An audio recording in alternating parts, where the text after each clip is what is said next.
今日係2025年12月17日，星期三。今日靈火運動為大家提供嘅聖言金句係出自聖詠集第72章第7節。在他的歲月中，正義必要興盛，到處國泰民安。今日嘅讀經一係創世紀第49章嘅第1、第2、第8至到第10節。主題係權杖不離猶大。福音係出自聖馬竇福音第1章第1至第17節，係透過講述耶穌嘅族譜指出達味之子耶穌基督是亞巴郎嘅後裔。今日靈火運動為大家提供嘅默想內容如下：今日嘅讀經再次強調天主喺整個人類歷史中一直對我哋表現出慈愛同埋忠信。縱然我哋只不過係佢嘅受造物，佢嘅救恩計劃係承接住舊約以色列嘅故事，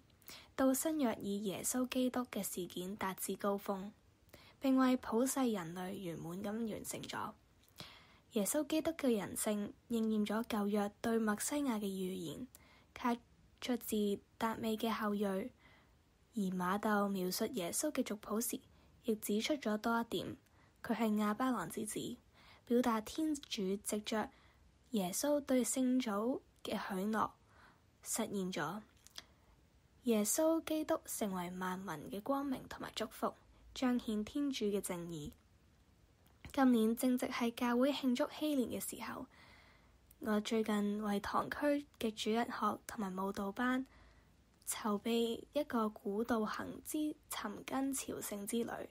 當中便再一次體驗天主如何道成肉身與我們同在。當初我哋為咗定目的地而感到有啲困擾，同學介紹嘅深涌三皇來朝小堂本應係老幼咸宜嘅最理想選擇，不過由於擔心船期過早嘅問題而猶豫咗大半個月。做咗決定後，參加人數竟然超乎預期，接近140人報名，心情既喜亦憂。因為跟住就係要為呢一個大型活動安排流程而感到煩惱，事前嘅探路仲為路上出現嘅泥濘有少少不安。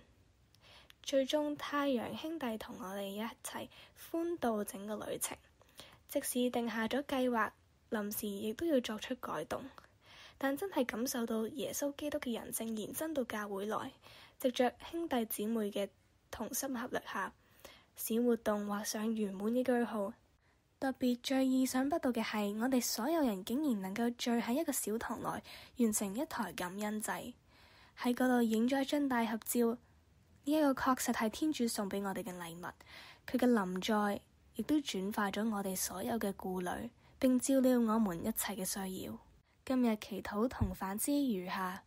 天主，求你增加我們嘅信德，讓我們喺生命歷程中，無論發生什麼事都好，仍能夠保持對你嘅依賴，將我哋一切嘅掛慮交託喺你手中，並求你不斷賜予我哋智慧，好能明白你對我哋嘅旨意，從而懷着堅忍嘅望德，投向你愛嘅懷抱中。亞孟。願主祝福大家。